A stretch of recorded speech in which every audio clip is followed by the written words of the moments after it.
생후 6개월 된 아들을 30대 친모가 자신의 집에서 살해했습니다. 무슨 사연이라도 있는 걸까요? 판결로 보는 세상입니다.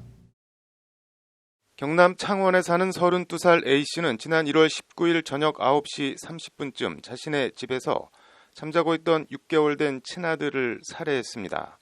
당시 A씨의 남편은 거실에 있었지만 A씨는 남편 몰래 범행을 저질렀습니다.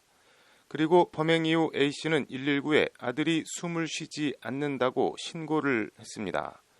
하지만 아들이 갑자기 숨진 것을 이상하게 여긴 남편의 추궁 때문인지 무엇 때문인지 이유는 정확하게 알려지지 않았지만 A씨는 범행 이틀 뒤 가족과 함께 경찰을 찾아가 자수했습니다.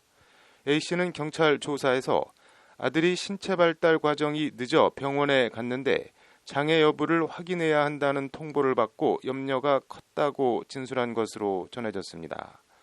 아이에게 장애가 있을까봐 세상 빛을 본 지 6개월밖에 안 되는 자신의 아들을 자신의 손으로 살해한 겁니다. 살인 혐의로 구속 기소된 A씨에 대해 1심 재판부인 창원지법 형사 4부 이헌 부장판사는 사람의 생명은 그 무엇과도 바꿀 수 없는 소중하고 절대적인 가치라며 징역 4년을 선고했습니다. 재판부는 생후 6개월 어린 나이에 제대로 된 삶을 꽃피우지도 못하고 영문도 모른 채 전적으로 믿고 의지한 엄마의 손에 목숨을 잃었다고 A씨를 질타하며 이같이 선고했습니다. 잘못을 반성하며 자수하고 남편과 가족들이 선처를 원하며 아들을 살해한 죄책감 속에 평생을 살아야 하는 점 등을 고려해 형을 정한다는 것이 재판부가 밝힌 양형 사유입니다.